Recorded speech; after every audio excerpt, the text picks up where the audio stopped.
Good evening and welcome to OmniBros Live. And I am Omnidog from Omnidog's Vault, joined by my fabulous co-host, Lou from Comics Guide 101. How's it going, Lou? Hey now. Hey now. I like that, man. That had a little bit of a Captain Kirk vibe to it in it. I appreciate it. The way I introduced it? Yeah. He does pause a lot when he talks. And it's funny because I just finished watching Star Trek Beyond for the first time. The last one in the Kelvin timeline that came out. And it was good. It was probably the weakest of the three. But you could tell Chris Pine was like trying to ape a little bit of Shatner's the way he talks, because he pauses in certain scenes like Shatner would do. I figure the glass is better here than near my computer because I don't want it near my computer. Dave K, just so you know. Oh, Matt Miranda's watching it at work. Good for him. And I apologize. We had to do this just this once earlier at an early time because well, he's not here, so we can talk about him behind his back. Ryley is taking his nephew to a movie, and it's not beer. It's iced tea. I don't drink alcohol anymore. It's iced tea with a little orange juice mixed in. Ryley's taking his nephew to see some crummy movie. I can't think of what it was. It's some movie that even Ryley didn't want to see, and Riley's usually up for everything. This is true. So we moved it up. It was Toy Story 4, wasn't it? I think he saw that with his wife already. Yeah, that wasn't Is there a new Chucky movie or something? Yes. Yes. And I actually want to see it. Oh my gosh, you're so crazy. I am a diehard. I love the Child's Play franchise. I love those movies. Speaking of InStockTrades.com, tonight we're going to be giving away a $50 gift card to InStockTrades.com where you can get your collected editions up to 50% off. Loyalty discounts tack on an extra 2% to that. If you order $50 or more in your collected editions order, you get free shipping, which is amazing. Mm-hmm. Fabulous customer service, fabulous packaging. That's InStockTrades.com.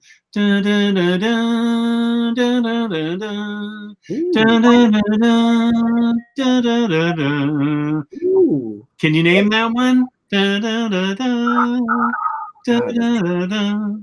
I should know this.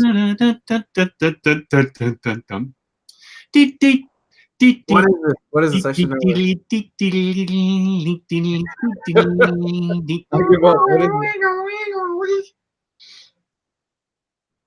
Do you give up? I give up. What is it? I know it. My Three Sons. I've never seen that. Yeah, I'm not surprised. It didn't. I remember watching it in prime time, but I don't know that it hit the syndication circuit like I Dream of Jeannie and Bewitched did. Yeah, yeah. You know, I used to actually like watching Night Court. Oh yeah, Night Court was funny. Yeah, Night Court was great. Like out of all those court shows, Night Court was always my favorite. I like the security guard.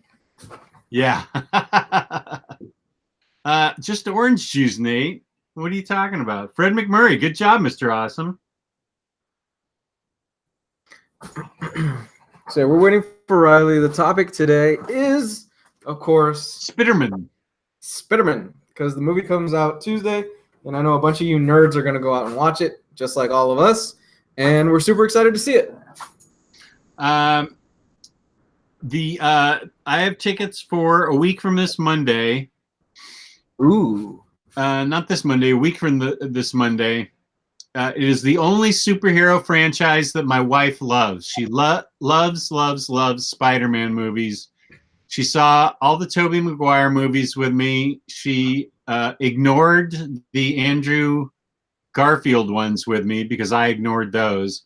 Smart movie. But she feels the way I do. I think we like Tom Holland the best as Spider-Man. Yeah. And so we're going to the Alamo a week from this Monday, 10 a.m., and I'm hoping they have extra glasses for my boy Make Havoc, because Make Havoc requested some glasses, and I just flaked and forgot to order glasses when I ordered my tickets. I knew somebody was going to ask for them, and I forgot to order them. So when you order your tickets at the Alamo, you can order the glasses as well ahead of time? Yeah, online. Cool. Yeah, you can. Oh, that's really cool. I didn't know you could do that. Yeah, they're $11. They're not cheap. They're 11. Actually, I'm drinking out of one right now, a Civil War one. They're $11, which, that's kind of expensive, but they're also cool collectible. Captain Marvel ones, your favorite movie of all time, those sold out so fast, I didn't even get a chance to buy them. They must have had bots going for those. Such a shame.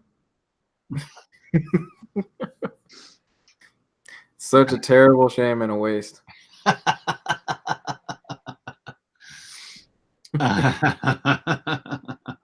Or in a few years, when everybody realizes it's a bad movie, you could find those at the flea market for like $2.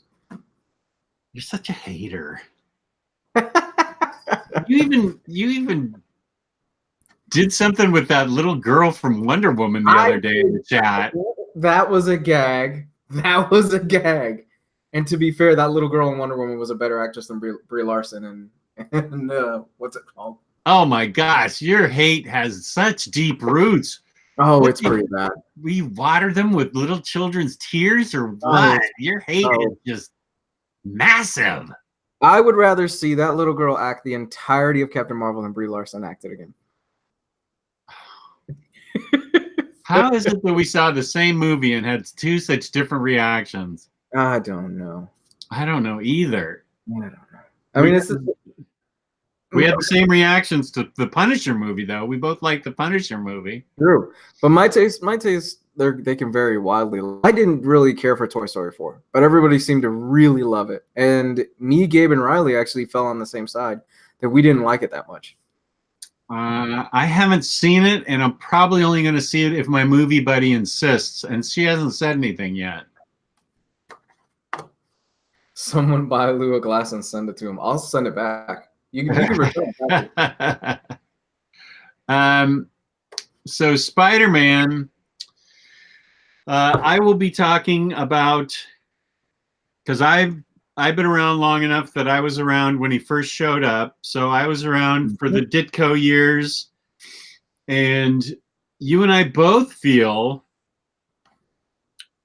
that we think that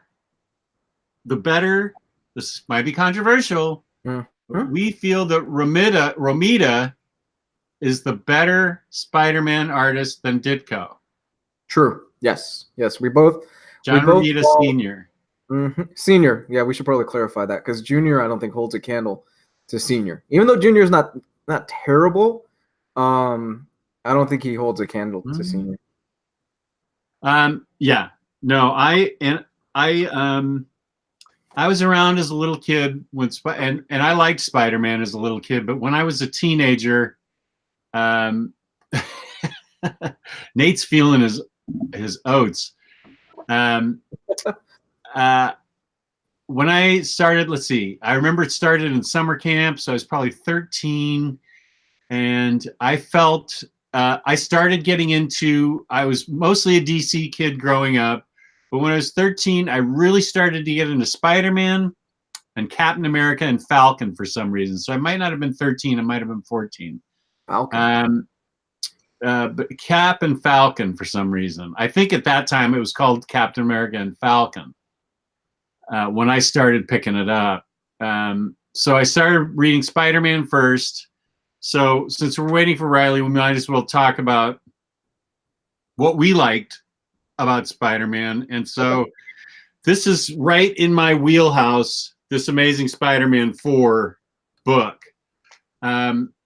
Because first of all, DC was fairly static.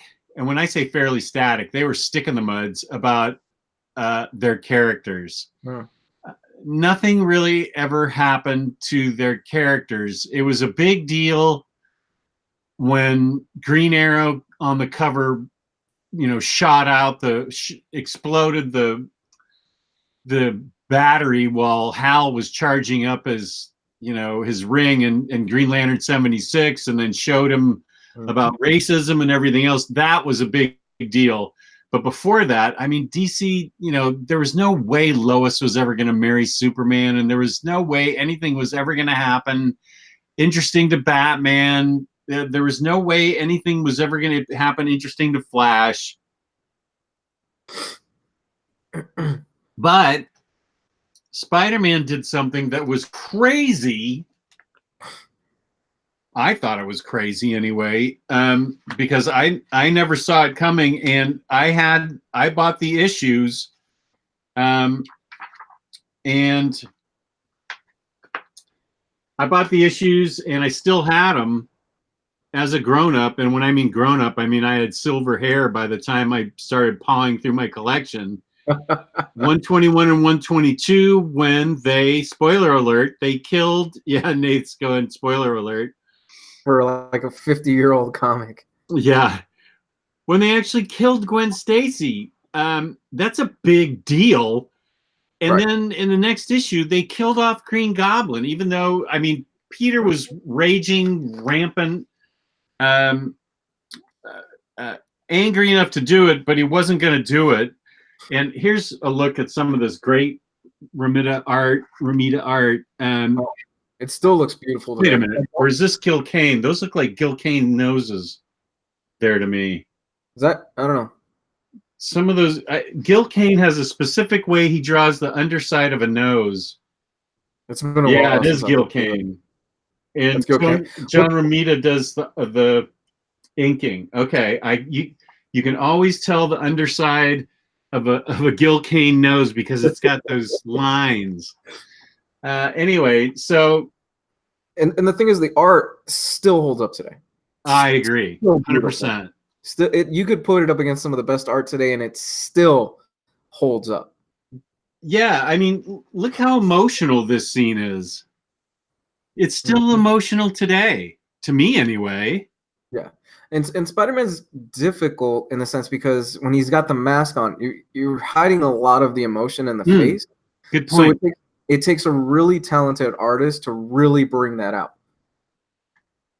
And usually what they do is that they manipulate the eyes to get that emotion out. Yeah. But his eyes are sort of static except for like the spider sense tingling going on. But this was, I mean, it was remarkable. And then they killed the Green Goblin, and it was, and then here he's kind of telling MJ to stick it up her nose here, like you couldn't possibly understand. You're so stuck up. And these are real human emotions, and these are things, take it from me as a DC reader, you did not see in a DC comic. Not until Green Lantern 76 did you see anything remotely like that. They would try in like Lois Lane but it seemed really forced. But these seemed like really true, genuine emotions, and this is what I liked as a teenager with Spider-Man. These kind of genuine emotions, and Peter. It wasn't that he couldn't catch a break ever, but he was always he was the guy that you saw your emotions in if that had happened to you. You weren't seeing that with Clark Kent, and you weren't seeing that with Hal Jordan, but you'd see your emotions happening with Peter Parker. Right. There was always that saying, well, he's got the Parker luck, because the minute everything started going well for him, something would happen and it would completely just screw up his life. And I think a lot of people, especially through their teenage years and through their early 20s and stuff, they identify with that. It's really difficult, even I would argue, especially even now, to kind of get a leg up and kind of get your foot going in society today. And that's very much a relatable thing, where once Peter gets the ball rolling, something always happens that'll just knock him back down. But it's that willingness to kind of keep pushing and keep going no matter the circumstances and still kind of do the right thing that really, I think, relates the character to a lot of people, even 50 years from when he was created. Yeah, agree. And now I'm going to go on a small rant when I say this guy sucked as a character back then. This guy was such a nothing character. There really should be, I mean, the reason there shouldn't be any premium on any of these comics because they didn't sell, because he wasn't popular. So there should be about 1 billion of them lying around. So there's certainly no scarcity on this issue because he was a dud. He was just some guy with a gun. And believe me, it's not like he showed up and everybody was like, oh, this is like Dr. Doom or something. It was like, okay, the Punisher, great. Who's in 130? Who's in Spider-Man 130? It was like a non-issue. It was like no big deal. Nobody really cared. It was just another Spider-Man issue. And I forget what the catalyst was in 1987 or whatever.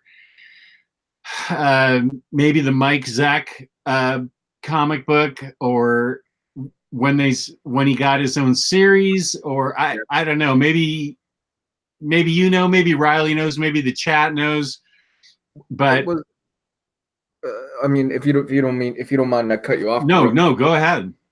The Punisher's rise in popularity was mainly due a lot to Ronald Reagan and the cleaning up of New York and the rise of like movies like Death Wish, RoboCop, and things like that, where it was crime was rampant and it was on the rise, and studies were like, why is crime considerably going up every single fucking year? Like crime just kept going up and people didn't figure out why, and they really wanted a character like the character in Death Wish or like the character in RoboCop, that it was just a single guy with a gun that would just go out there and clean up the streets. I mean, films like Cobra with Stallone came out of this type of mentality, and this is even before I was born, but you can correct me if you want, but that was kind of the mindset back then in the late 1980s. It's like, why is crime going up? And everybody was freaking out about it.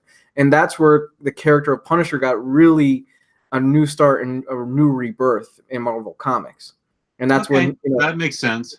He had the disco go-go boots. Okay, that makes sense. But when he first debuted, he was just a regular old character. There was nothing remarkable about him, and he was just a regular old character that just, I mean, I would argue that the issue after him made more of an impact. The issue after him, wait a sec, was it the issue after him? No, I made a mistake. I thought the issue after him was the introduction of Luke Cage. But wait a minute, it was. Hi, Ryley. Hey, what's up, Rye? How's it going, guys? Oh, the Amazing Hammerhead is out. Okay. So anyway, Punisher was bland and a nothing, and I'm sure his 1984 issue, the 129 in 1984 was probably 50 cents, like it had been for 15 years, and so I don't know.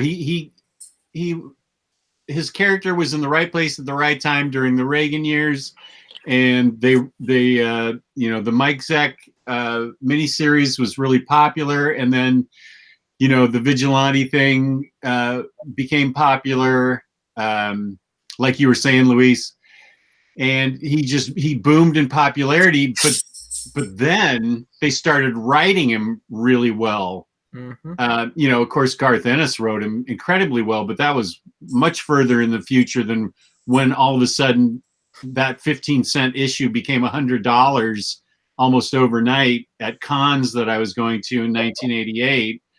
And of course, everybody and their brother wishes they could have it for $100 right now. But and and now Punisher is a character that's actually got some depth and stuff to him. But back then, he was just a flat, ordinary nothing that nobody cared about. And I felt like other characters that were introduced at the time were more interesting than he was. So I mean, he was just a throwaway character at that point. Right, and the thing is, Ennis. I mean, I could talk for hours about Ennis's run and the Punisher in general, especially with his rise in popularity now with the military and things like that. But Ennis recognized that the Punisher as a character as a whole, he's pretty one note. There's, the family died and he kills people. That's pretty much it. So what Ennis really did, and we're really trailing far from Spider-Man, but what Ennis really did was that he recognized, look, this guy's one note, but what I'm going to do is that I'm going to surround him with interesting stories, interesting characters with a lot of depth, and the most evil sons of bitches that I could come up with that you were rooting for the Punisher to kill. Hence the reason we get brilliant stories. What is probably one of my top 3 favorite comics of all time, the Punisher story involving involving human trafficking. Yeah. Which, if you don't tear up or your heart doesn't break at the end of that story, you just don't have a heart. And it's absolutely brilliant. But it really took a writer like Ennis to recognize this guy is more of just a Jason Voorhees or a human typhoon. He's just a hurricane that's just going to blow through all these bad guys. And there's really not much else going on to him. Well, it kind of makes me wonder, now that you put it that way, what other characters they could do that with, not only from Spider-Man's universe, but who else they could do it with, just even in the Marvel universe, or maybe just even in Spider-Man's universe, who they could take and make, because he was a one-note character to the point where he was almost forgotten in Spider-Man, and then because of the good stories, he became a much more interesting character. I wonder who else is a candidate for that in Spider-Man's universe, that somebody you could take from Spider-Man's universe, villain or hero, and make really remarkably interesting with the right writer. I thought we were talking about Spider-Man today. Well, you haven't even been here for 20 minutes. I've been trying to get here for 20 minutes so I could talk about Spider-Man. Well, here's your chance. Here's Craven's Last Hunt for you to talk about if you want, boy. Well, now you got me thinking about what to answer your question. Well, okay, answer that question and then talk about Craven. I think that if you want to look at it specifically through the lens of Spider-Man related characters, if you think of every villain that there is, you can usually think of at least one storyline that's iconic for them, or that really defined them or changed them, helped them to evolve into something more interesting.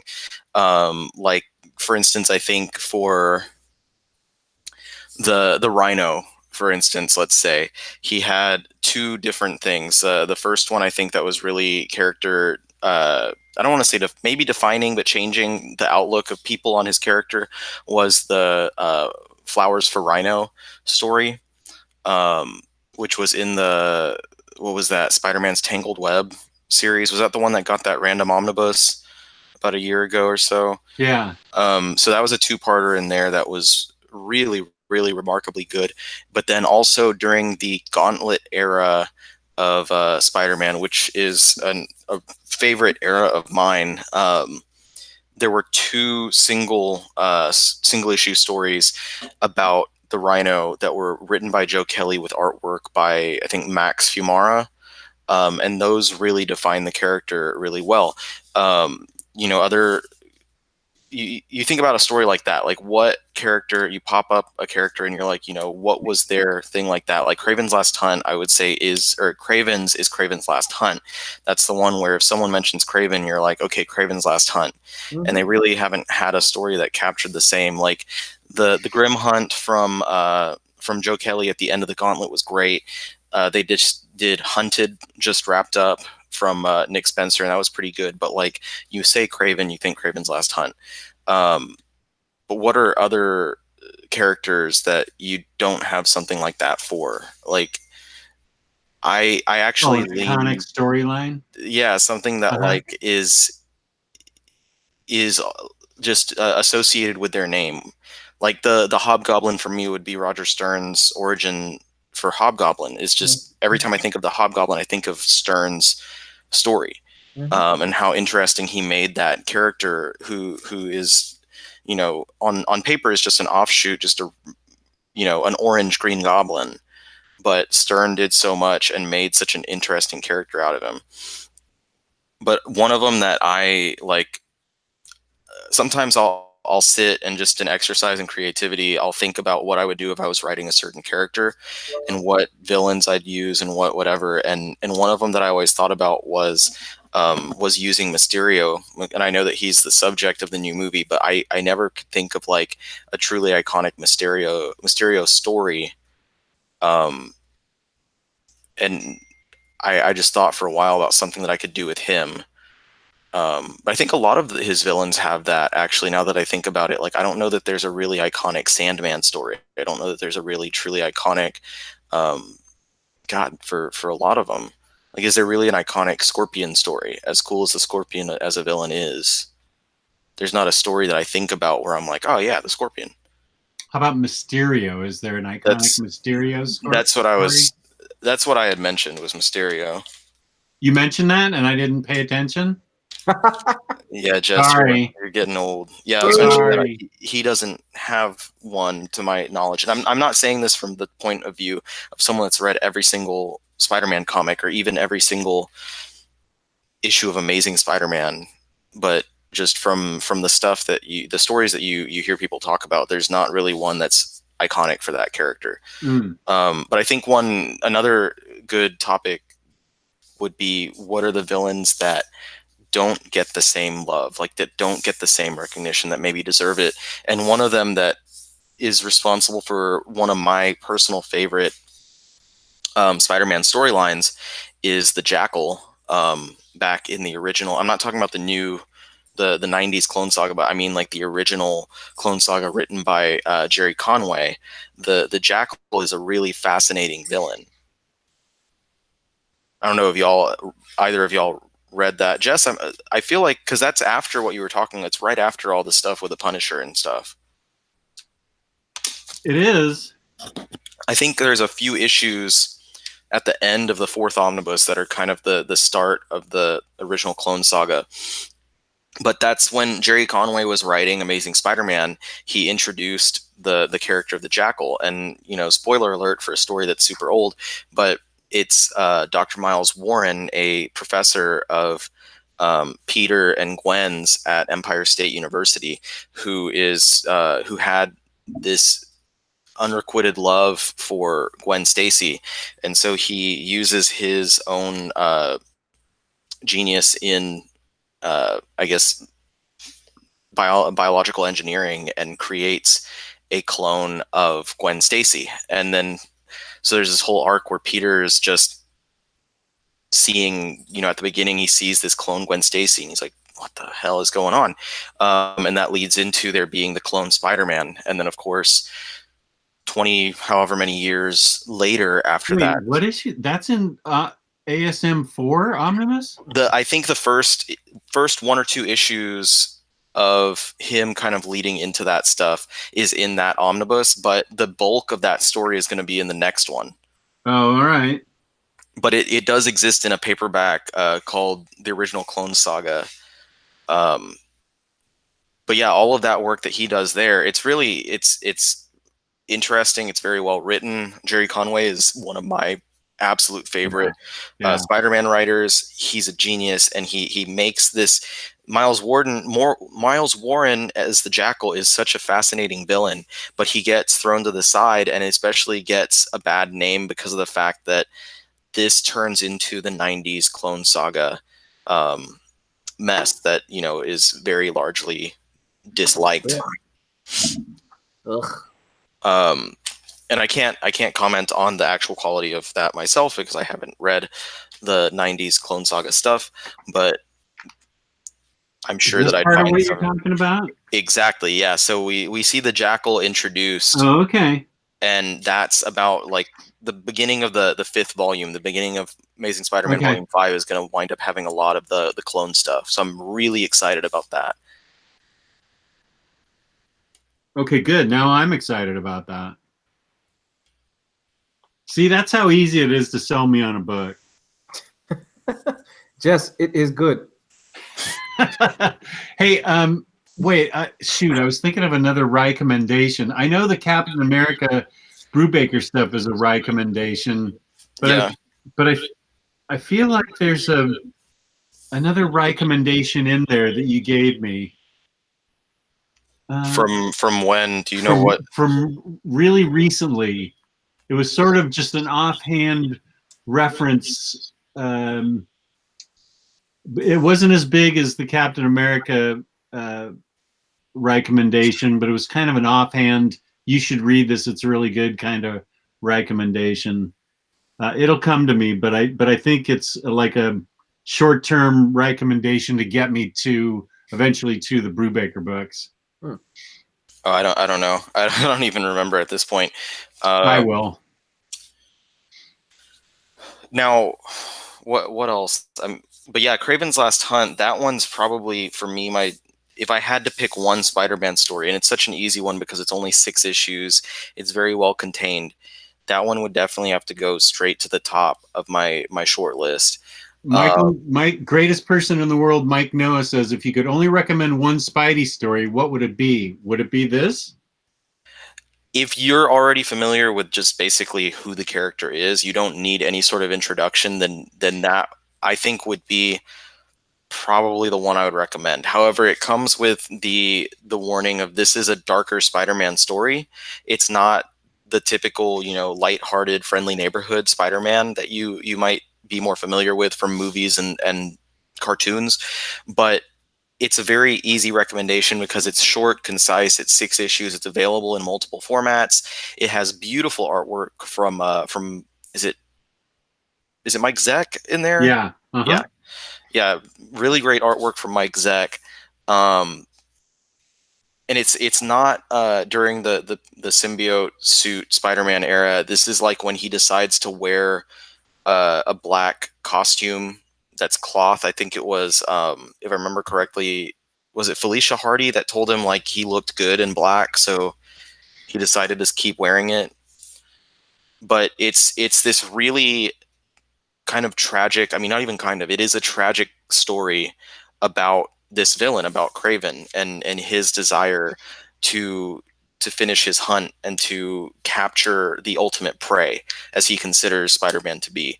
And I mentioned earlier, it's something that other writers have not been able to emulate quite as well. You know, they've tried. I think Grim Hunt was the best equivocable story to this, but ultimately it just doesn't stand up to how beautiful this story was, and it ends on a really dark note that very much changes Kraven for the future after this story.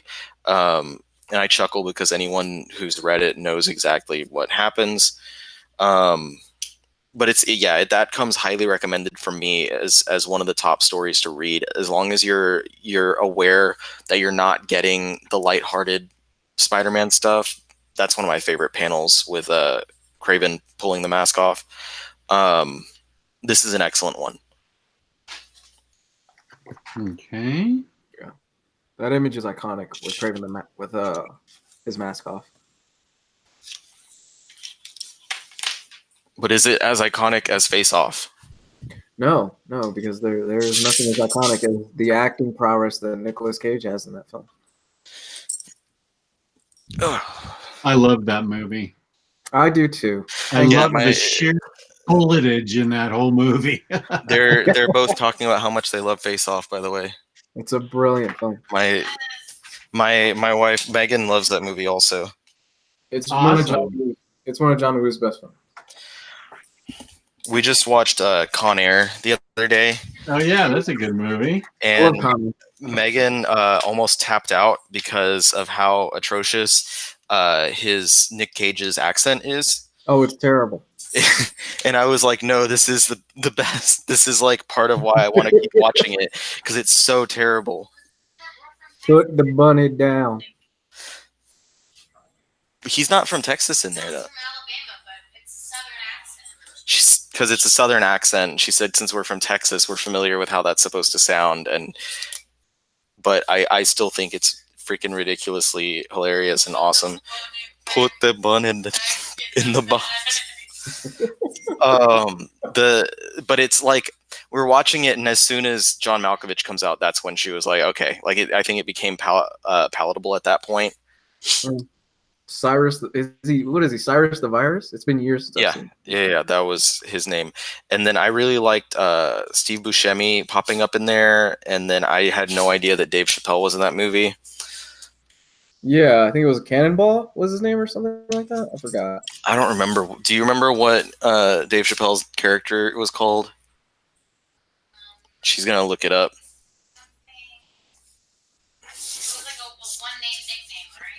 Yeah. Wow, Delta Force, Chris M. Yes. Delta Force and Commando were my shit back in the day. Oh, dude, I loved Commando. What was it? Pinball, not Cannonball. Pinball. Pinball, that's what it was, yeah. But anyway, so Spider-Man, I don't want to get off track on that stuff, but God, what was the other stuff I was going to talk about? When are you seeing the movie? I'm seeing it on the 2nd is when we're seeing the movie? Yeah, the 2nd. And let's see. I think I'm seeing it on the 8th. Yeah, we got the 7 p.m. tickets on Tuesday. Yeah. So I mean, it's going to be a great week. It's my birthday's on the 4th, so we're doing that, and then the 3rd in the afternoon is when we're having dinner with the family, and I'm doing a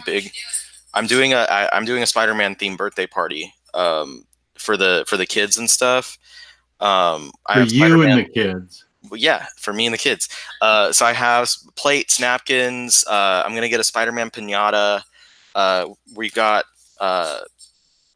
water balloons with like the Avengers on them and stuff. So we're going to have a lot of fun. Just having a little good old-fashioned pool party, birthday party. We're going to have some brisket tacos, dinner, and yeah, it's going to be a great time. And my sister and her husband are coming in town, I guess that night, but I don't know when they're going to be here. They're coming that night, and then the 4th, I think we're going to go watch fireworks, and then I'm also off the 5th. So I don't know, it's going to be a lot of fun. I'm excited. Do you know whose birthday July 5th is?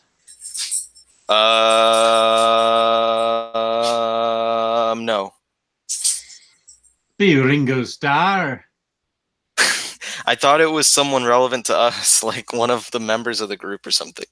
No, it just reminds me of back when the Beatles were really big, like in 1965, and John Lennon got asked, "Is Ringo the greatest drummer in the world?" And John goes, "He's not even the best drummer in the Beatles." I remember that. Well, I don't remember it, but I have seen that. Because Paul used to do a bunch of drumming when he got fed up with Ringo's drumming. It wasn't as good as what he wanted. Wait, Nathan's falling asleep. Why is he falling asleep? We're talking about music right now, Nathan. You should be like ripping it up. Wait, he just texted me something. He usually texts me when he's sick and tired of something. Oh, he's got root beer going. I love you talking about Silver Age Spidey. Original Clone Saga is covered in Amazing Spider-Man 139 through 150 and Peter Parker, the Spectacular Spider-Man, blah blah blah blah blah blah blah blah blah blah blah blah blah. Those particular issues. I Ringo really snapped him out of it. I really liked the Blobbity Blah issue. That was my favorite one. I have here at your request the Spider-Man by Roger Stern. So yeah, that's what I was mentioning before. Hobgoblin is such a fascinating character to me. I think that his introduction was, now it's been a long time, like at least 10 years since I've read Stern's Me too. material with Hobgoblin and all that. But I remember just thinking it was such a great introduction for a character. And the Hobgoblin's a character that's had a lot of, I don't want to say hosts, but I guess like identities throughout the years. I don't remember if the first Hobgoblin story actually like told you who he was, or if that came later though.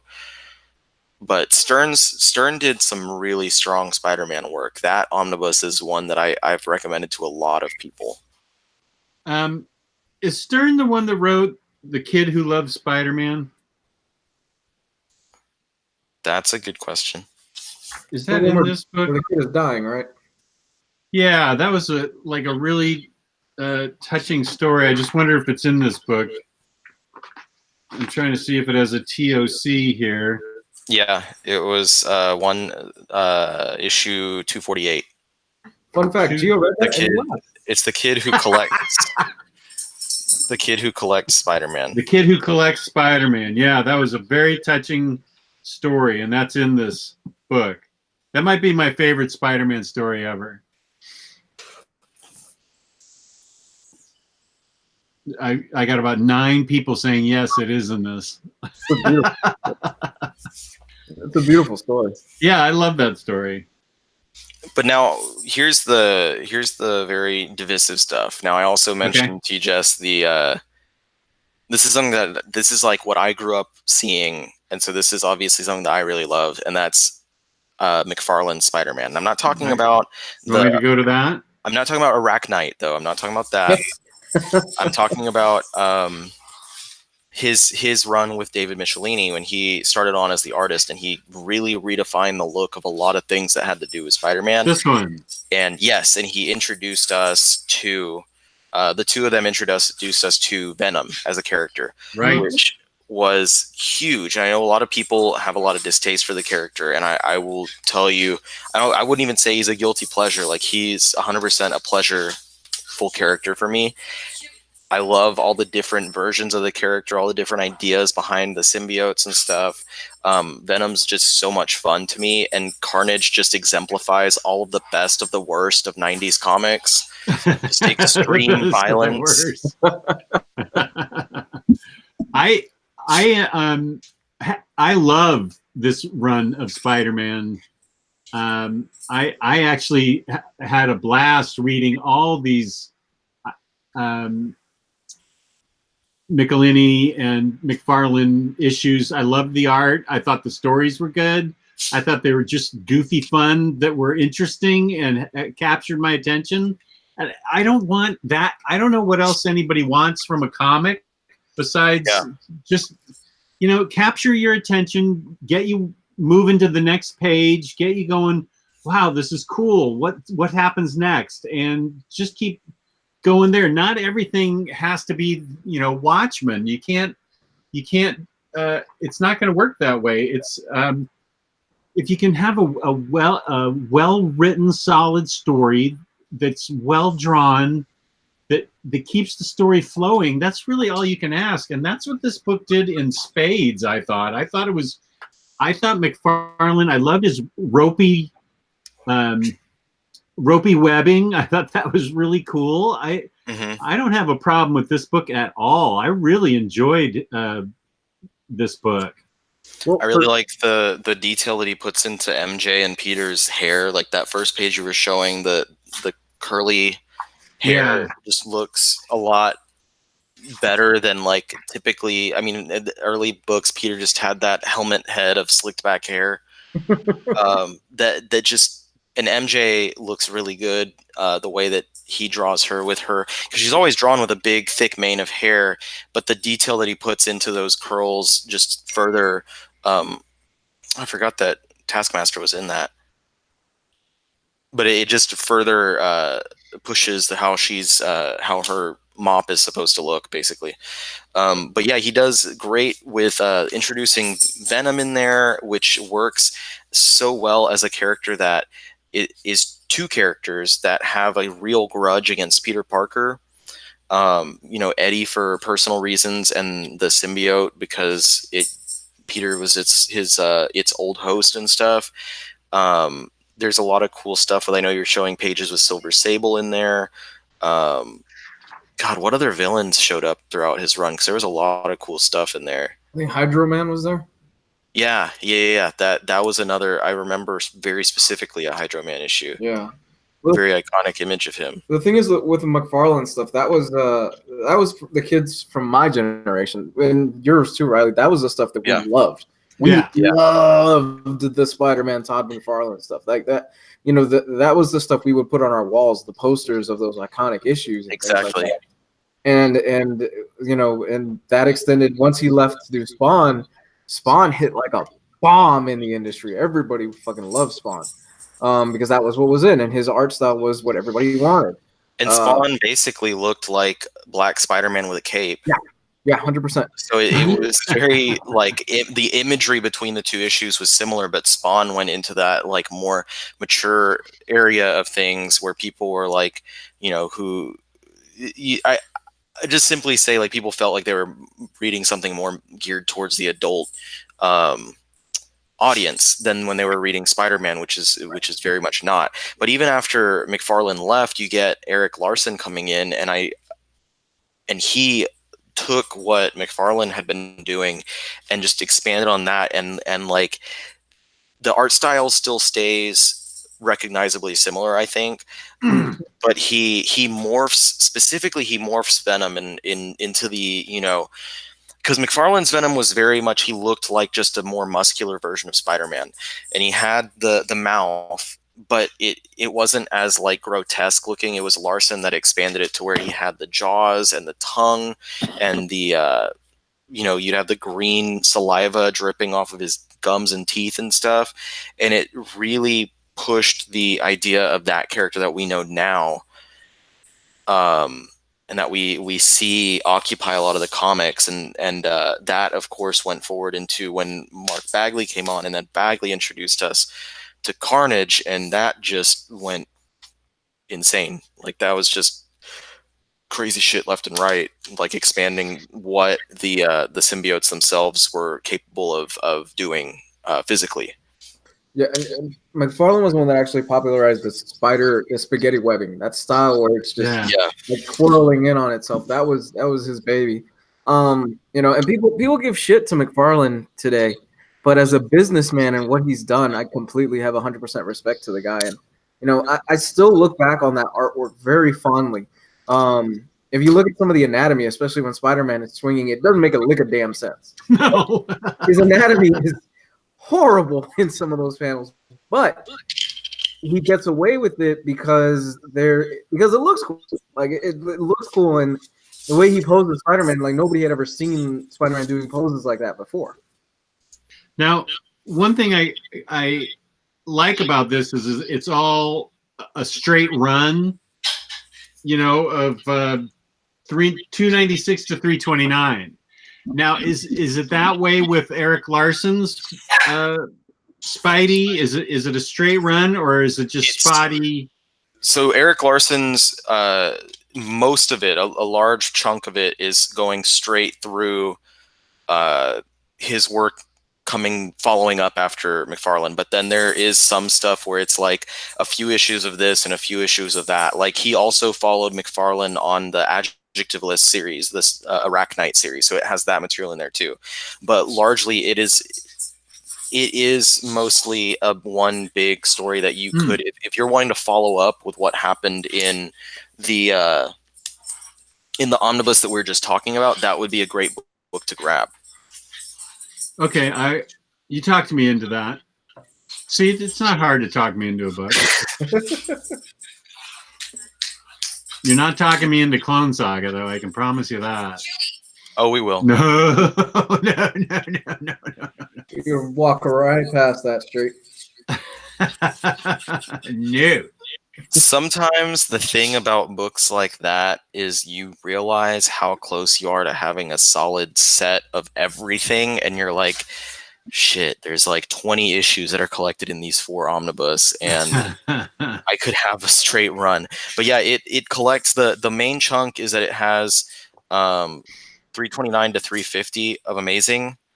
And then it also has several issues of the other Spider-Man series. There's some tie-in material and stuff in there as well. It's not as large of a chunk of material as the Mcfarlane Omnibus is, but it is a solid chunk of like 20 issues that that he does, where he brings back Venom, like I was saying. So that was a pretty big storyline, and then some other stuff in there. I think it's in a couple of epic collections as well, in like What is Cosmic Adventures, his run, his Larson's run? Larson's, yeah. So there's Okay. a couple of epic collections that have his stuff in there as well. But it's I recommend it if you enjoy McFarlane stuff as much as you did. Then I'd say that you'd 100% wind up enjoying this. Okay. Good. I have no problem as long as it tells a full story. I just don't want like Punisher back to the war scenario where it's just a bunch of random issues of appearances. No, That's not what I'm into. 100%. I understand what you're saying with that, because that's 100% not what I'm into either. Except I completely go against that by owning the Spider-Man versus Venom omnibus. Oh yeah, I happen to have that. Which I think you do too. as well. I do. Yeah, which is another good one to have, though, if you're a fan of those stories, because he does have material, specifically the batshit insane Maximum Carnage storyline is in there that follows up on what Michelini had been doing before. Because this is, I think, much of that omnibus is still from Michelini.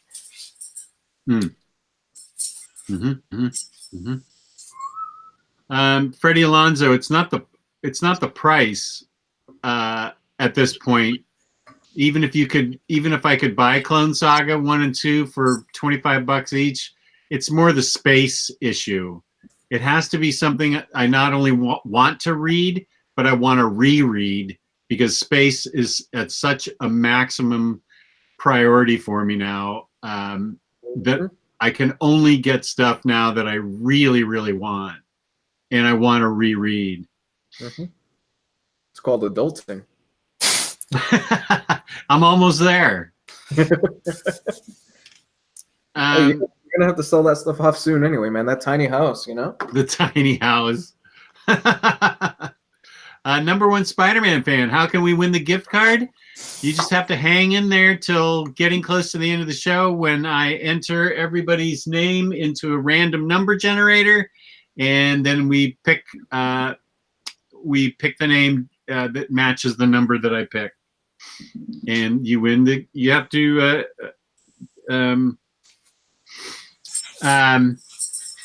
yeah, like that. I pick your name and you win. Whatever. Very scientific. Yeah. Joe Chip, you could get more space by getting rid of your statues, Jess. I'm going to pretend I didn't even read that. That is a crazy thought. That's a non-starter.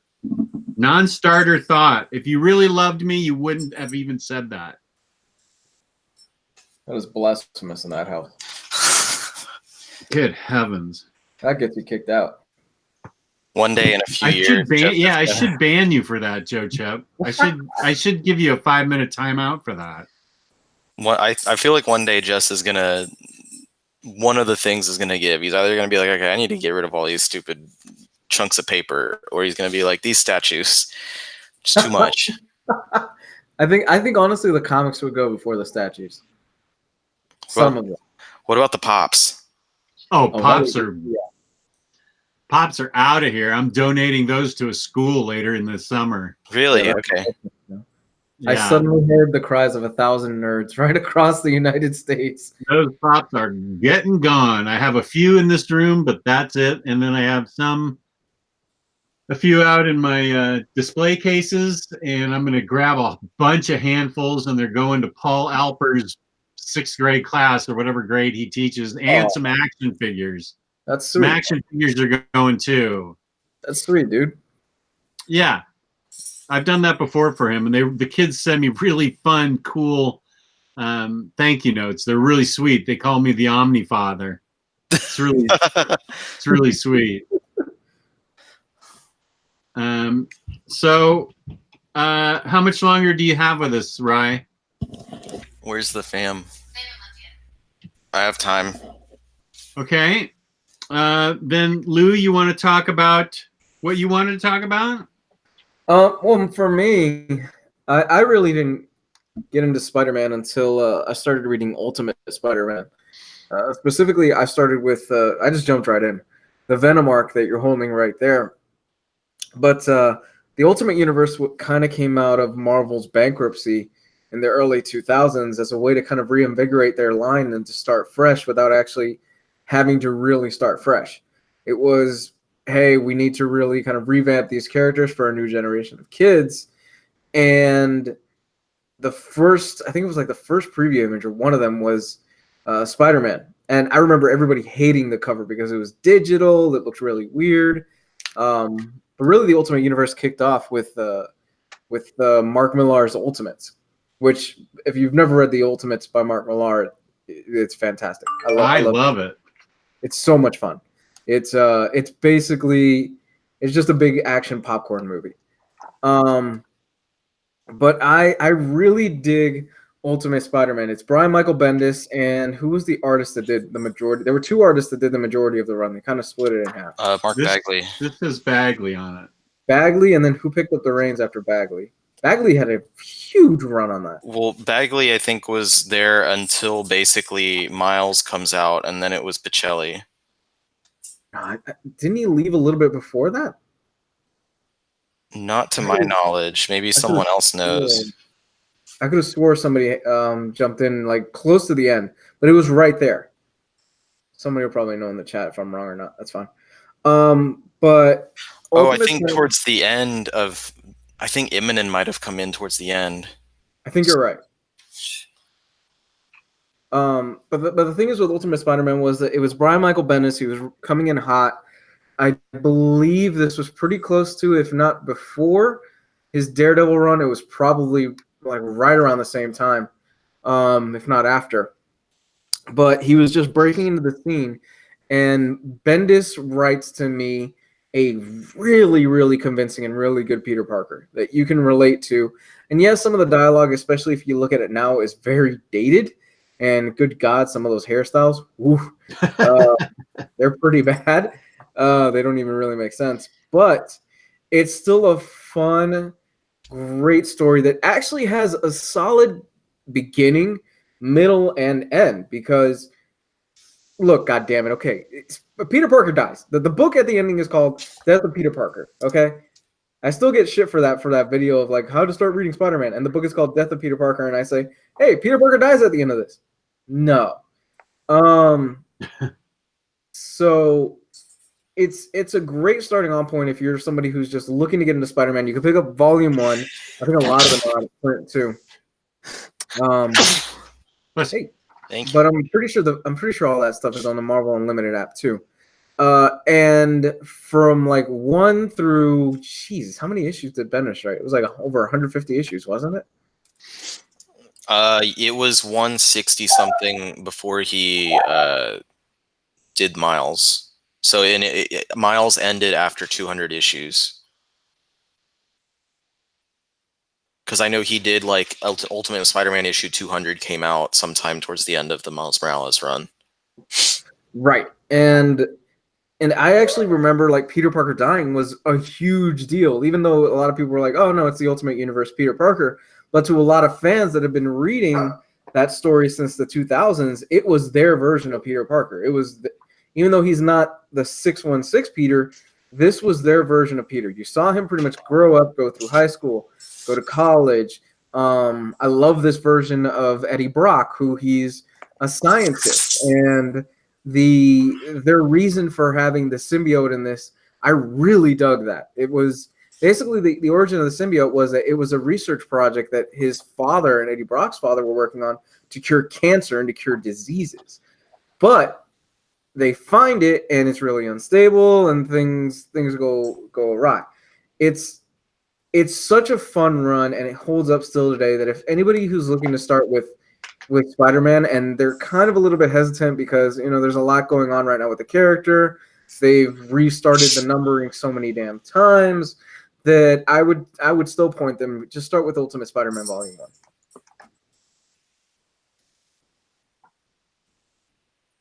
Okay.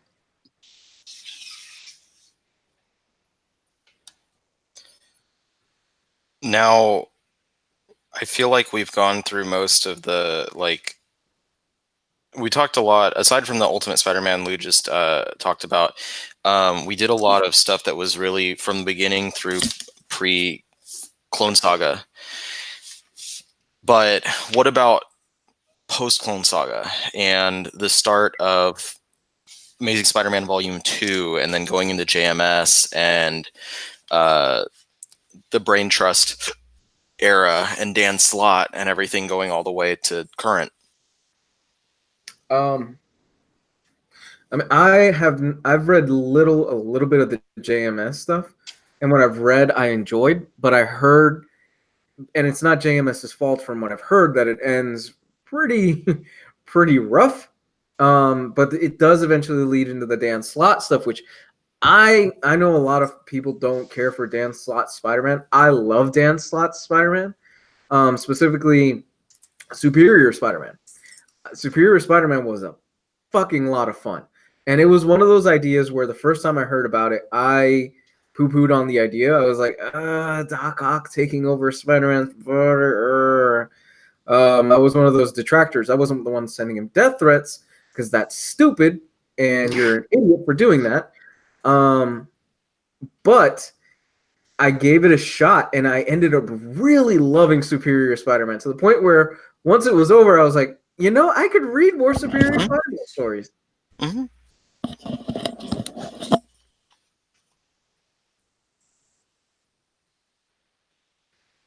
Yeah, I haven't read any Slott, so I can't comment on it. So I'm happy to be educated on it.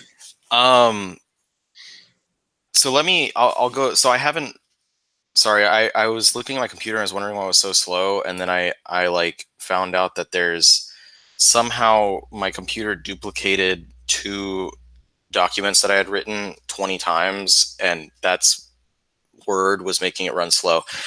So I got a little bit distracted, but, and I was trying to save them because it was like a lot of legwork regarding X-Men collections and gaps that can be filled in certain ways. So I wasn't about to just lose that. But anyway, so I haven't read the beginning of Volume 2 of Amazing Spider-Man, but I've read everything from JMS to current. So JMS takes over. He does a lot of really great work. He has John Romita Jr. join him on as the artist. I think he does a lot of work that kind of defines a character for a new era of stories. And I highly recommend it. However, there are at least 2 very, very divisive, mostly leaning towards negative storylines that happen throughout his era on Spider-Man. I think a lot of people who are fond of his era are willing to overlook those 2 things, and that's the Sins of the Past story arc, which is the one that deals with Norman and Gwen. And then there's also the, of course, One More Day storyline, which I think, while dumb and it did some dumb things, that it's happened, it passed, you really like, good things have happened since then with the Spider-Man series. It's whatever it is, it happened. It's not worth crying over spilt milk at this point, however many years down the line, about that storyline.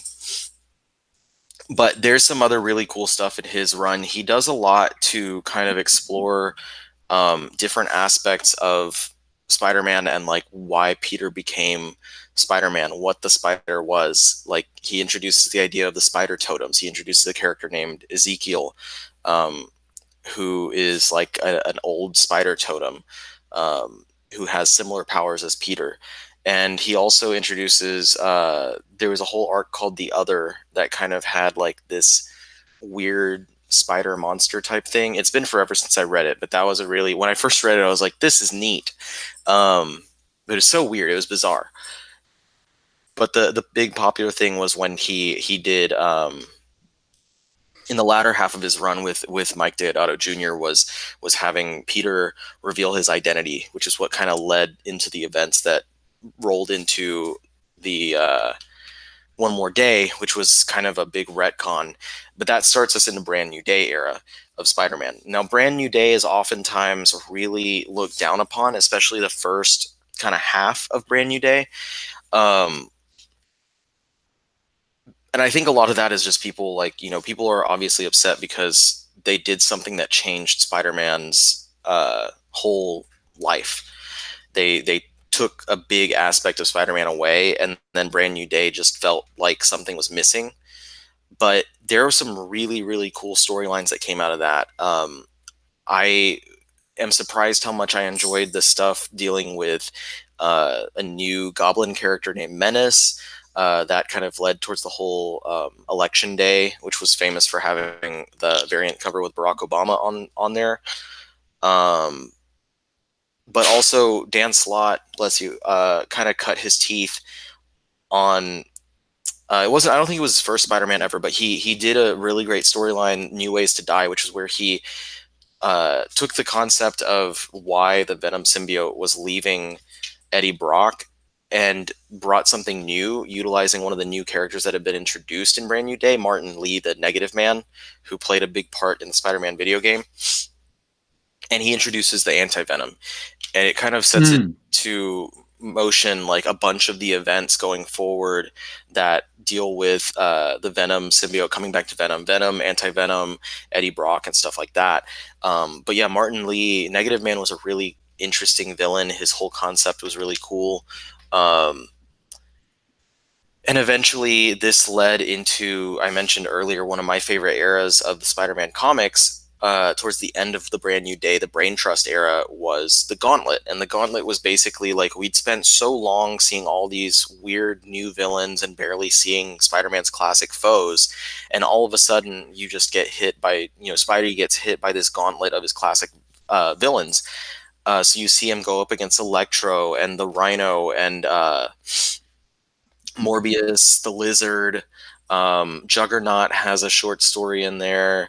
Like the Vulture, Mysterio, every classic villain of his, all of a sudden it's just pummeling him one after another, leading into kind of a big follow-up from Kraven, trying to mess with him, trying to take him down. And it was such a great storyline because it was kind of bleeding us from that new era of Spider-Man where things were very, very noticeably different for him, taking us back into a classic era that was reintroducing a lot of these characters, and not even necessarily changing them. Like some of them were a little bit different, a little bit more powered up, but it wasn't to the degree of like the Ultimate Universe where they are completely reinventing a lot of these characters. It was just like the Vulture has a new costume, Scorpion's got a new costume, the Electro can now do more with his lightning than he could before. They're all kind of powered up, but it was really strong stuff. And it was after that they had decided that the perfect fit for Spidey would be Dan Slott. So that all ended. The Gauntlet ended. There was a couple more storylines after that, and then Dan Slott comes on for Big Time. And Big Time there was some not great stuff, but largely I think was a really fantastic era because it moved Spidey. We're back to this familiar realm where Spider-Man's villains and supporting cast are all there that we knew from before, instead of having all these brand new characters like from the beginning of Brand New Day. But we start moving him into a new direction. And I discussed this whenever Tyler was on the episode and we talked about some I think we were talking about writers that we love, and we talked about Dan Slott, and I mentioned that Dan Slott pushed Spidey into adulthood, more or less, and it was really big for me, and I really enjoyed it because when the book was great, it was so great because we got to see Peter moving away from like the stuff that he had been doing before with like trying to just make ends meet by taking photos for the Daily Bugle or being a teacher for a couple semesters at a high school or middle school or whatever it was, and he started to utilize his what his intelligence, what he went to school for, and started working for Horizon Labs and actually inventing new technology. And it was done under the guise of like he was actually inventing technology using their resources and their cash to make tech for Spider-Man, and then would in turn turn those things that he created to use as Spider-Man into tech that could be used in general for the world. So he's on top of the world at this point. He's got, everything that he, I think, as he's grown into adulthood. He has a home. He's got his job. He's got things going on for him. And reading that as someone at that point that was going into adulthood myself, because that was when I was in college and getting out of college and stuff, and getting married and moving out here, or not here, but out to Austin. It was really amazing to see, no pun intended, to see the character that I had grown up with, seen grow up as a high school kid, as a college student, to see him making it, to see him finally growing into adulthood. But of course, the Parker luck is an overbearing thing that always happens to him, and we get led into, like Lou was talking about, Superior Spider-Man, where certain circumstances that Slott had been writing since before Big Time led towards Doc Ock needing a new body, and he decides to take on Peters. And however, Ock, being who he is, instead of just being like, well, I'm going to be a bad guy from this point, he decides, he's not just going to take over Spider-Man's body. He wants to take over his life, and he wants to do it better than Peter ever did it. And that's why it's the Superior Spider-Man, because he believes above all else that Peter was a failure and that he could do it better. But then the Parker luck kind of continues to take motion, and after Superior ends and Amazing starts back up and Peter's back, it's this solid era where everything just kind of starts to plummet and starts to fall apart, until Peter basically loses everything he gained. And it's that whole idea of when a writer takes over a character, they can do things, but at the end of it, they put all the toys back in the box. And we saw Spider-Man come back to exactly where he was. And I'm not saying that in a way that I'm upset about it, because I know that that's just his character arc, is that it happens. And that's the way things happen with comic book characters. And I know that he can't have Parker Industries for the rest of his life. It wasn't going to be that way. But it all dissipates. And then now Nick Spencer is writing, and we once again have Peter struggling to make ends meet. And it's actually kind of hilarious why Parker Industries falls apart, but it does. And now Peter's roommates with, I think, what's the guy that works at the Bugle? Was it Robbie Roberts? And I think his son is a roommate, and then he's also roommates with the Boomerang, which makes for some, it's pretty funny. And then of course, because the Boomerang is one of the lead characters in Superior Foes, so there's some follow-up on Superior Foes happens in the current Amazing Spider-Man series. Oh, I love that. But I love that book. That's a general just outline of the last, like, since Brand New Day, or actually I guess I was talking about JMS. So since JMS, Amazing Spider-Man Volume 2, number 30, all the way through current. Nice. Very nicely done. I think also, just to kind of highlight some of the things you said, what I liked really about the fallout of Superior Spider-Man was that Peter comes back and he realizes, oh, Doc Ock, he actually did some good shit while I was away. Like, he's got a stable relationship. The company is thriving. He went back and got like his, I don't remember if it was master's or his doctorate, because I think that was one of the things was Ock was like, he's he's just an undergrad. Like, what? he like gets upset because he's been thwarted all these years from a guy that he considers to be so inferior. And he's like, this guy's, I know he knows Peter's smart, and he's like, he never finished his, his master's or his doctorate. Like, what's going on? And Slott introduces one of my favorite love interests for Spider-Man. And I'm blanking on her name for some reason right now. Aunt May. No? Wait, what? What kind of are you reading? Was it Anna Marie? I think it was her name. Yeah, Anna Maria was the when Superior, when Ock was Spider-Man. Yeah. And he even follows up with that with like, I really liked his because it's like, of course, if someone is not the same person inside, like someone's gonna notice it. And so she notices, she's like, you're not the same Peter, what's going on? Yeah, she catches on to it super quick, and I really, really like that. Slott's run for me is just, a lot of people will say what they say because of Slott and things like that, but I think it'll be remembered very fondly for a lot of the things that he did. And for the most part, once like you put it, he put the toys back in the box. He put everything back the way it was. But there's still lasting effects and stuff. Like, I think they still have mention of, I mean, Superior Spider-Man is still around. Yeah. And there's still characters and stuff that he introduced that play a part in Peter's life. And the entire idea that he had his job at Horizon, and he had Parker Industries, is still a concept there. So it's not like he put it all back, but it just disappeared. He put everything back in the box, but these are things that still affect Peter to this day. Mm-hmm. But then you can go back and have the people who, because I know there are people who are upset and they're like, no, Peter should always be struggling. Peter should always be whatever. And they put it back so those people can have that. And like, if that's what you need, then fine.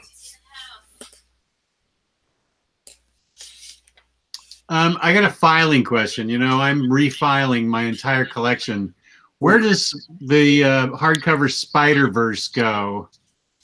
The hardcover for Spider-Verse, if you have the directly continuing off of Superior Spider-Man, there was 2 volumes of Amazing Spider-Man in oversized hardcover. Yeah. If you have those 2 books, and those go before Spider-Man Worldwide hardcovers, yeah, it goes somewhere like, I think next to or between those, because Spider-Verse, if you have all of those books, the 2 volumes that I mentioned plus Spider-Verse, you've double dipped the main Spider-Verse event, but the Spider-Verse hardcover comes with every tie-in. So it goes where? Do you have those 2 hardcovers? I have all 3 Superiors. I have 2 Amazings. Okay, so the 2 Amazings, I think it goes, the issues, I believe, are like double dipping with volume 2, maybe? In Amazing? Yeah. In Spider-Verse, doesn't Superior Spider-Man show up in that, though? Yeah, he comes in because the series had ended and it was already passed for like, at least a year. Oh, Superior was? Yeah, and they came back and did Superior issues like 32 and 33 or something like that. Okay, and, so it comes after Amazing Spider-Man #2, but before Worldwide? It's definitely before Worldwide. It's somewhere, because that Amazing Spider-Man Volume 1 and 2, that was a whole series right there. And Spider-Verse took place during that series. Mm-hmm. Okay, so it comes after Volume 2 of Amazing Spider-Man. That's where I would put it. It double dips with it, but that's where I would put it, just for sake of having a Volume 2 next to a Volume 1. Okay, good. I will move it. Your filing system, I don't get it, Jess. I'm upgrading. I'm redoing everything. Oh, okay. I didn't get it either. It was all slapped together, and I just knew where everything was. But I completely redid X-Men. I completely redid Batman and Superman today, and X-Men trades, X-Men hardcovers. All my Marvel stuff is alphabetical now, and now I need to redo my Spider-Man stuff. Now I have a actually, my list is not great. I know Nathan was working on that huge checklist because I came out. It's funny. Like I came out a month ago or so, and I posted on the group like, does anyone know where to find collections with these issues of Spider-Man? And he popped up and he like told me about several collections, and then after that, he got the bug and he was like, I need to make a list. And like he made a huge Excel document that like chronicles basically where every issue of every Spider-Man title is found. Oh my God. Yeah. And I know that that's a huge undertaking because I made a list maybe 8 years ago of every Spider-Man title broken down by who writes every issue. Oh. And it took me at least a month to write. I'm surprised it didn't take you 6 months. Jesus. But anyway, so that's, I think I'm about spidered out, unless you wanted to talk about some of the spin-off characters. Like I could talk more about Venom titles. You know, I don't know if any of y'all have read much 2099. No, I just got a text from upper level management, and they're ready for me to give away the IST card and come up and do the dishes. Okay, I understand. So I'm gonna jump out then at this point because I need to I think I need to eat dinner before we go out. So I need to eat dinner, and yeah. So I'll jump out, and then you guys can finish up, and then I'll see you guys on Monday for review day. Woohoo. Oh, we have to do the review. That's right. Okay, good. Man, yeah, I gotta get reading. What are we reviewing? Venom #2? Yeah, just the first 2, and then first 2. Okay. All right. Great. Okay. Good talking to you, Rye. Where can they find you on the internet? You can find me on my channel. Just look up either the Omnibus Collector on YouTube, or my channel name is Ryleymo, RYLEYMO. And I uploaded about a week ago a haul video of everything from May. So check that out. And then maybe tomorrow I'll be able to do a review video of another series. Nice. So check that out. Very nice. Good to see you. Thanks for joining us. All right, homies. Later. All right. Thanks, Peace out. Bye. Okay. Now we can give away. Jess, now we can talk behind his back. Now we can talk behind his back like we were before he joined. So let's see. Let me open up and make sure that we have.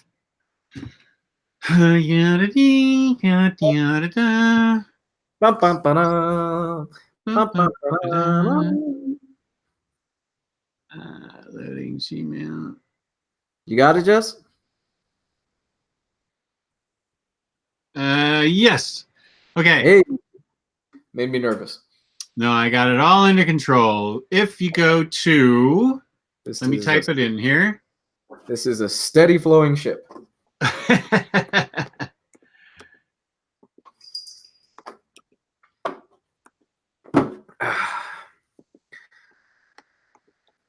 Okay, I just typed it into the chat. There it is. There it is. Omnibroslive@gmail.com. First 25 people that send in, put in the headline, in the header, IST gift card, and make sure in where you in the body of the email that you have your correct email that you use for IST, because sometimes people use different emails for IST and for this show, whatever. So just send in to omnibroslive@gmail, put in IST gift card and the email that you use with IST and your name, obviously. Yeah, so the first, we're what? We're not hunting anybody down if it's wrong. No, we will move on. I can promise you that. omnibroslive@gmail.com, and first 25 people will be entered into the randomizer that I use online. And if you're picked, then you win a $50 gift card. Please, peace and love, peace and love. If you've already won, do not enter. And it can be all over the world. Anybody can win. You'll just have to pay for shipping. Yep. But you will win a $50 gift card courtesy of the lovely people at InStockTrades.com, where you can get your collected editions up to 50% off, Loyalty discounts add 2% to that. If you make an order in the United States of over $50, you get free shipping, fabulous customer service, fabulous packaging. That's InStockTrades.com. It's a beautiful thing, Jess. Thank you. I think so too. A week in geekdom. What do you mean email sent? Hey, Jess and Luis, what games have you guys been playing? Haven't heard in a while. What have you been playing, Lou? Well, thanks to you, I've got a Switch again. So, thank you. I've been enjoying playing Smash Brothers again. It's really fun. Smash Brothers and Zelda. I've been going through Breath of the Wild again lately. God, it's so beautiful. And I think, what did they send you? They send you Super Mario. Yes. Mario Brothers Odyssey or Super Mario Odyssey? Yes. And I was talking to Tyler Blunt about this. I was asking him for some RPG ideas, and since he's like the Switch guy, he's king of the Switch. Jeez, I have never met anybody that loves the Nintendo Switch as much as that guy. It's really awesome. He's got great advice. He was talking to me about different JRPGs to purchase and things like that. So I've been. Oh, that's cool. Yeah, I've been doing that, and trying to enjoy the last. Well, I've got at least another like 5 weeks off before I got to go back to work. Oh, sweet! You can use the heck out of that Switch. Yeah, I'm just gonna enjoy it. I'm trying to learn how to cook better, things like that. Once again, Omnibroslive at gmail.com. The first 25 will be entered into a contest to win the $50 gift certificate to IST. Omnibroslive at gmail.com. My daughter and I are finishing up Horizon Zero Dawn, the add-on pack Into the Frozen, or the Frozen, I think it's called Into the Frozen Wild. And we're getting close to, I think we're getting close to the end of that add-on pack. But boy, do we love that game. Holy guacamole. Jess, why don't you pimp out your new show, man? The horror you're doing right now. Well, thank you. On Saturdays with the lovely Jenny, we do a walk in the woods at midnight, a review of horror movies and scary movies. This Saturday, we're going to be reviewing The Conjuring. Ooh. And I put that up sometime in the afternoon. And I've also got a new Saturday show with Taylor Brown. We're going to be doing, it's going to alternate Saturdays. It's going to be Batman focused. We're going to be doing a live show on Batman. He's a Batman expert. So the topic this week will be a live show, probably around 2:00 Eastern time. It's going to be the most overrated Batman titles and the most underrated Batman titles. And then the following week, I'll be doing live review with Kristan. And then the following week will be another Batman topic with Taylor. So every Saturday, I'll be doing something because my wife works Saturday and she doesn't care what I do Saturday. When are you guys reviewing the Kevin Smith Batman run? Up there, like you wanted to strangle me through my screen. I don't even have the words for that. That just shocked me so much. I don't even, words couldn't even form out of my mouth. I broke you for a split. You broke me. Yeah, you did. You did break me. So I guess that's a no on the Kevin Smith Batman run. I don't think we're gonna be doing that. Oh, for shame.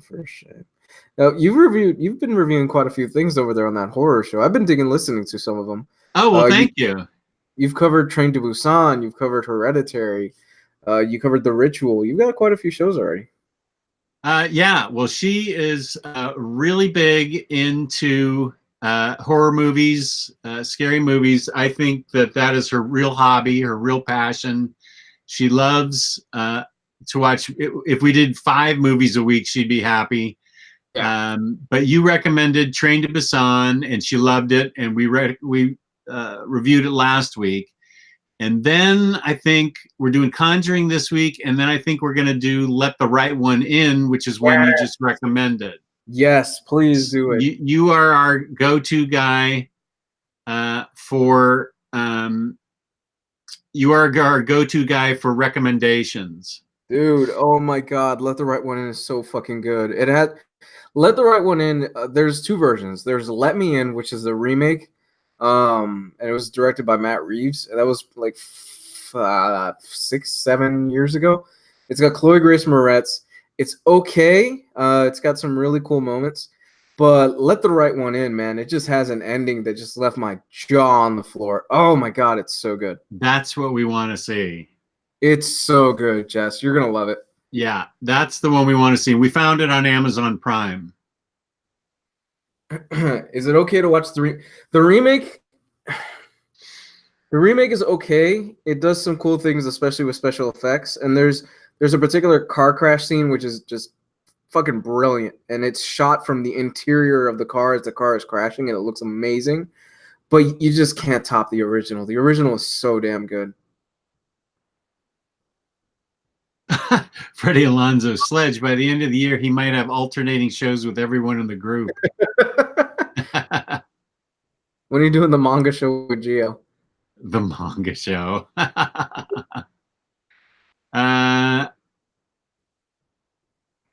Conjuring is good. Part 2 is even better. Is that right, Lou? Conjuring Part 2 is better? I would say so, yeah. But the Conjuring films are the two strongest films in the Conjuring universe. The other stuff is not that great. There's been 3. This is the third Annabelle film is going to come out this week. Only the second one is good.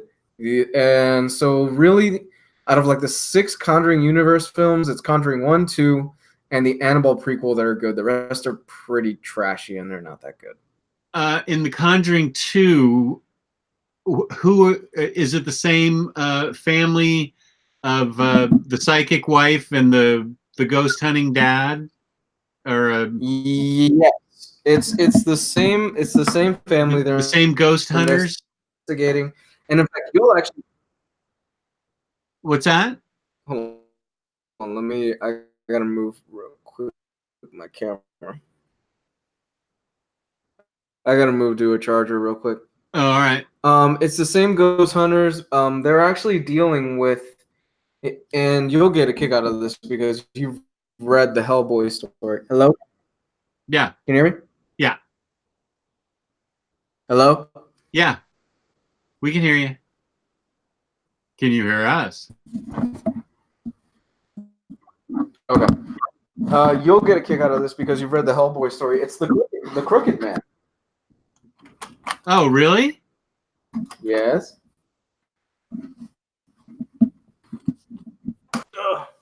Hello? Yeah, we're right here. Hello. Hello. Okay, there we go. There we go. Now I'm back. It's the Crooked Man. The Crooked Man plays a large part in that story, in the second one. Uh-huh. Do you remember that story, the Crooked Man in Hellboy? Yeah, I do. Fucking terrifying. Yeah, it's really good. Okay. Well, she's up for watching Let the Right One In, and then I want her to pick one because, well, she picked The Conjuring, and then I picked Let the Right One In, so then it'll be her turn to pick one. Lewis's connection just turned port. Yeah, it's really terrible. Jesse say what? Jess, have you watched Doom Patrol yet? I have not. I'm kind of ambivalent on this DC universe. I don't know what to do about it. Is it what's it even cost anymore to get it? Is it $7 still? Or have they jacked it up? Or what's it even cost? I should look into it because I still want to see Swamp Thing. I still want to see Doom Patrol.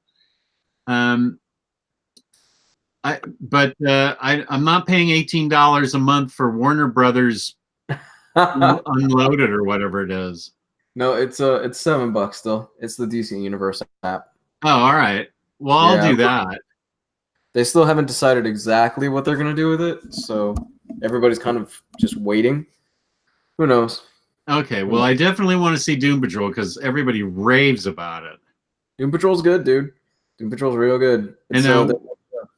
And how about Swamp Thing? Have you seen the whole thing? Saw the first episode, and then I lost. I'm just gonna wait for everything to come out because they're only doing one season of it, and the first episode was fantastic. Oh, and you want the whole season to come out? Yeah, I want the whole season. It bums me out that it's only one season. Because from what I saw in the first episode, I was like, wow, this is really badass, but this is probably really expensive as well to produce. Yeah. Oh yeah. Yeah.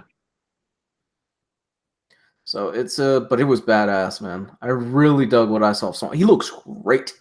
He looks really good.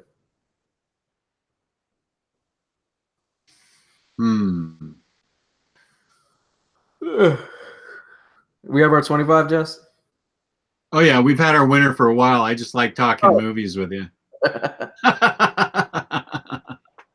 Oh, you know, I don't want to bore people. I could go all night about movies, man.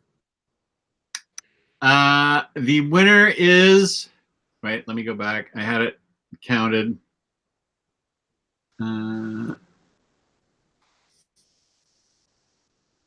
roll. Where did Chrome go? Oh no, you lost the winner. No, wait, I got Chrome right here. Where? Oh, there it is. A week in Geekdom. Wait, that's not Chrome. Chrome, where the hell are you? Here it is. Okay. It is. Yada dee yada da. Da da dee dee dee dee. You're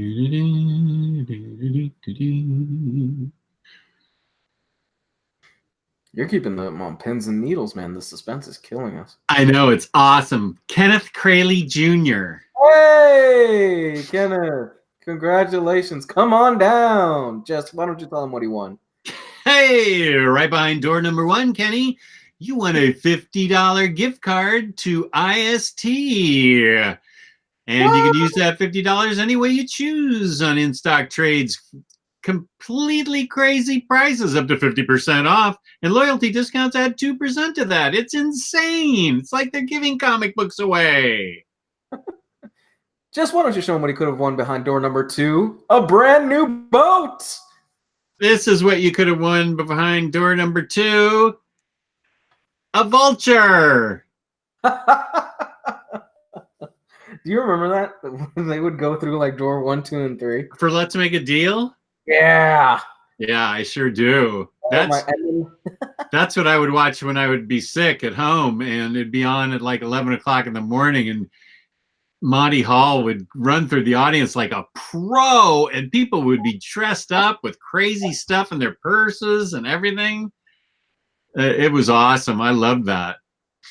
Okay, Kenny, I just want to make sure that's the email that you use for IST. Just double checking. That's the email that you use for in-stock trades.